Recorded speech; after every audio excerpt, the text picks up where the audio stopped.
사도 요한은 요한 서신을 통해서 두 가지를 권면하고 있습니다. 서로 사랑하라, 그리고 묘케하는 자를 경계하라.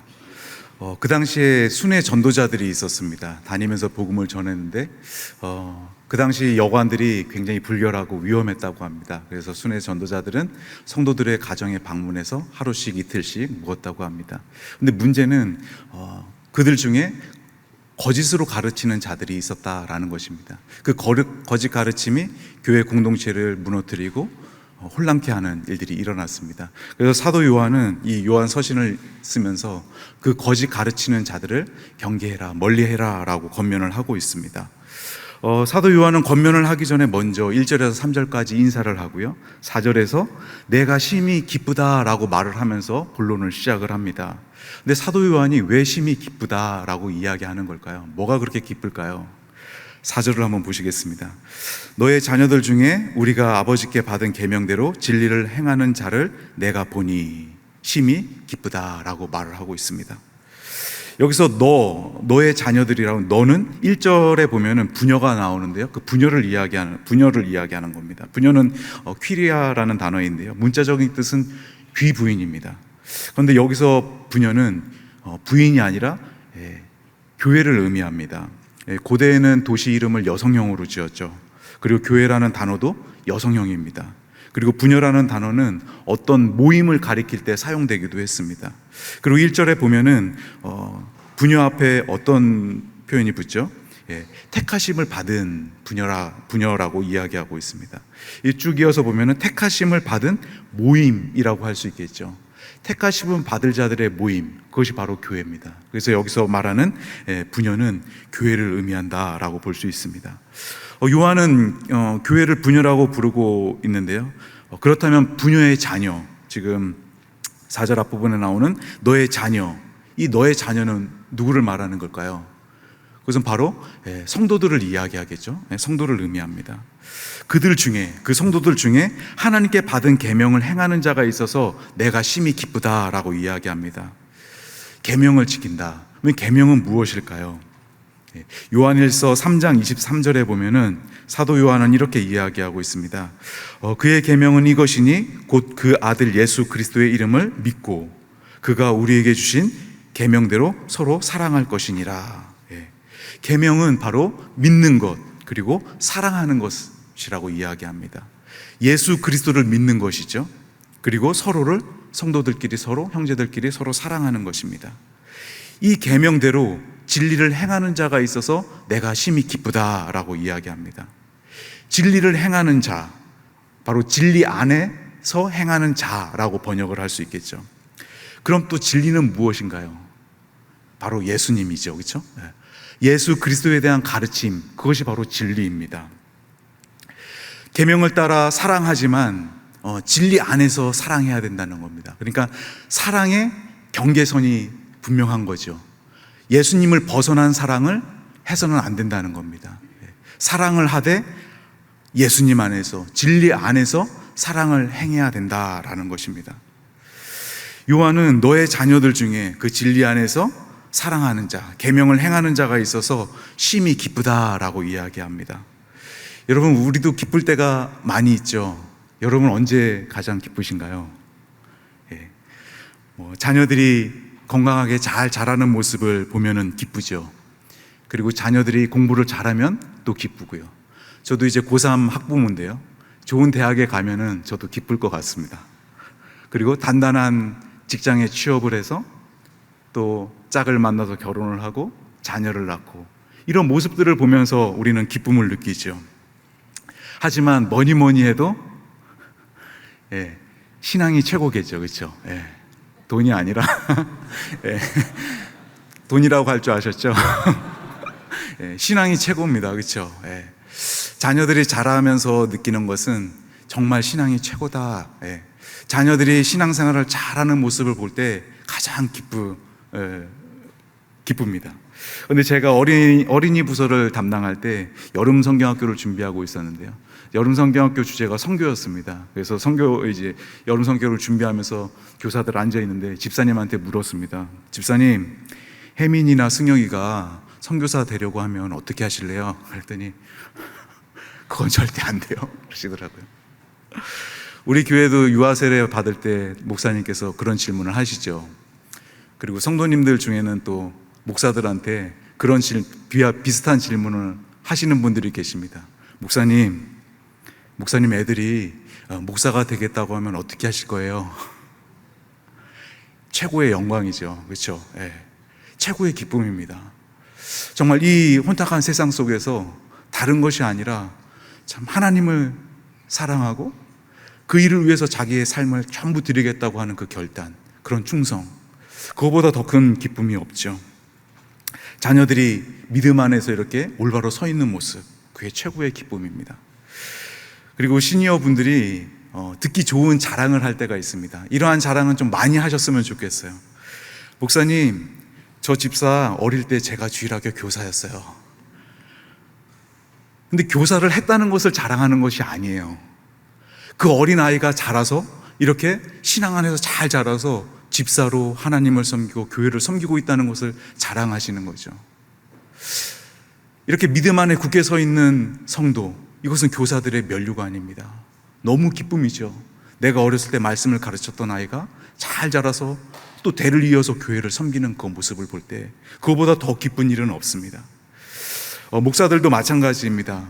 15년 전에 중등부 사역을 할 때 만난 제자가 있는데요, 신대원을 졸업하고 지금 전도사로 열심히 교회를 섬기고 있습니다.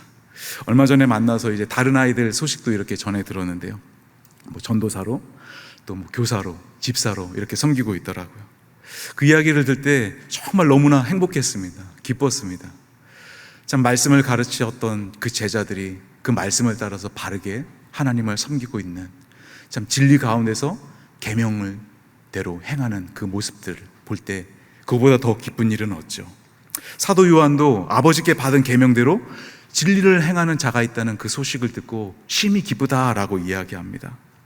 저와 여러분에게도, 우리 남서울교회도 이러한 기쁨이 늘 끊이지 않고 가득하기를 축복합니다. 계속해서 요한은 성도들에게 계명대로 진리를 행하는 것에 대해서 권면을 합니다. 5절을 볼까요? 부녀여, 내가 이제 내게 구하노니 서로 사랑하자. 이는 새 계명 같이 내게 쓰는 것이 아니요 처음부터 우리가 가진 것이라. 연애 편지 아닙니다, 그렇죠? 예, 여기서 부녀라는 것은 아까 전에도 말씀드렸듯이 교회를 의미한다고 했습니다. 요한은 교회를 향해서 서로 사랑하자라고 이야기합니다. 이는 새 계명이 아니라 처음부터 우리가 가진 것이라고 합니다. 사랑은 구약에서부터 온 계명입니다. 그리고 예수 그리스도께서 우리에게 주신 계명이죠. 그리고 몸소 보여주신 계명입니다. 우리가 예수님을 믿기 시작할 때부터 받은 계명입니다. 새로운 계명이 아니다라는 것을 요한은 이야기하죠. 처음부터 그 받은 계명, 다른 거짓 교사들이 말하는 그런 새 계명이 아니라 이미 우리가 받은 그 계명, 너희가 가지고 있는 그 계명을 따라서 서로 사랑하라라고 이야기하고 있는 것입니다. 여러분, 사랑하는 방법은 참 다양하죠. 사랑은 어려운 것 같지만 꼭 그렇지만도 않습니다. 제가 시니어 교구인데요, 시니어들의 특징이 있습니다. 뭘까요? 여기저기 아픈 곳이 많다는 겁니다. 그런데 병원에 가도 딱히 치료할 방법이 없다는 겁니다. 계속 아파요. 그러다 보니까 야, 이게 좋다더라 하면은 그것을 사오십니다. 저도 이제 아버지가 80이 넘으셨는데요, 집에 가면은 뭔가 새로운 장비들이 하나씩 들어와 있습니다. 안마기가 하나 들어와 있고, 다음에 가서 문을 열면 온몸에 피를 순환시켜준다고 하는 그 이상한 기계가 하나 또 들어와 있고요. 온열 매트가 들어올 때도 있고요. 그렇습니다. 또 저는 어릴 때 할머니와 오래 살았는데요, 할머니가 어디 나갔다 들어오시면 뭘 하나씩 들고 들어오시는 거예요. 어디 관광 가셨다가 파는 약을 사들고 들어오시는 거죠. 그것 때문에 많이 싸웠습니다. 뭘 이런 걸 사와, 이거 아무 효과도 없는데. 그런데 이제는 이해가 됩니다. 우리 시니어 권사님, 집사님들이 이해가 됩니다. 왜요? 아프니까. 해결은 안 되고 자꾸 아프니까 뭐라도 해봐야 되니까. 그렇죠? 아파 보신 분들은 아실 겁니다. 여러분, 부모님들이 뭐 사오실 때 너무 뭐라고 하지 마십시오. 부모님들은 큰 돈을 많이 못 쓰세요. 자녀들을 위해서, 손자, 손녀들을 위해서 아끼셨다가 주지요. 그렇죠? 사용해봤자 얼마 안 됩니다. 여러 가지 기구들을 사오셔도 얼마 되지 않아요. 집이 망하지 않습니다. 그러니까 어머니, 아버지 많이 아프시죠? 한마디 해주시면서 더 사시라고 용돈도 좀 드리세요. 그게 사랑입니다. 그렇죠? 그게 부모님을 사랑하는 겁니다. 지난주에 전국 시니어 사역자 모임이 있어서 할렐루야 교회를 갔는데 원로 목사님 김상문 목사님이 설교를 해주셨어요. 근데 목사님이 이런 말씀을 하십니다.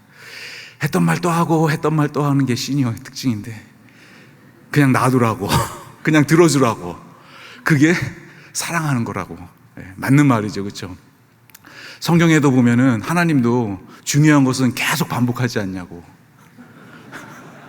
했던 말 또 하고 했던 말 또 하는 거는 저 사람한테 중요하기 때문에 그런다는 거예요. 그러니까 중요하다고 여기는 것을 똑같이 중요하게 여겨주고 들어주라는 겁니다. 그게 바로 사랑이라는. 제가 6년 동안 500분의 시니어들한테 듣고 살았습니다. 하나도 안 힘들어요. 들으면 즐겁고 행복합니다. 너무나 좋아요. 뼈가 되고 살이 되고 피가 됩니다. 부모님이 했던 말 또 하고 했던 말 또 하셔도 뭐라고 하지 마십시오. 아, 네, 들어주십시오. 그게 바로 부모님을 사랑하는 겁니다. 반대로 부모님들은 자녀들한테 자꾸 뭐라고 야단치지 마십시오. 말 안 해도 아이들은 다 압니다. 그렇죠? 하지 말아야 된다는 걸 알고요, 무엇을 해야 되는지도 잘 알고 있습니다. 부모님들 때로는 그냥 기다려 주시고, 때로는 모른 척도 해주시고, 참아주시고 인내해 주십시오. 자녀들이 다 잘하면 그거 다 알아요. 부모님들이 기다려줬다는 거 다 압니다. 그게 바로 자녀를 사랑하는 겁니다. 사랑은 어렵지 않습니다. 다양한 방법으로 우린 사랑할 수 있습니다. 차별하지 않는 거, 비교하지 않는 거, 말할 때 귀담아 들어주는 거, 또 나누어 쓰는 거, 또 함부로 판단하지 않고 또 입장을 바꿔서 생각해 보는 거, 이런 게 다 사랑하는 것 아니겠습니까? 하나님은 우리가 이렇게 서로를 사랑하기를 원하십니다. 그런데 우리는 여러 가지 이유로, 핑계로 사랑하는 일을 외면하곤 합니다. 이제 2학기 개강이 됐죠. 목장 모임을 합니다. 목장 안에서 이제 생활하다 보면 여러 가지 일들이 일어나죠. 그 안에서 갈등이 일어납니다. 상처를 받을 때도 있죠. 그런 게 싫어서 공동체를 서서히 멀리하는 사람들도 있습니다. 하지만 그것은 답이 아니죠. 상처를 입기도 하고 입히기도 하고 또 받기도 합니다. 그러시더라도 다시 서로 우리는 사랑해야 합니다.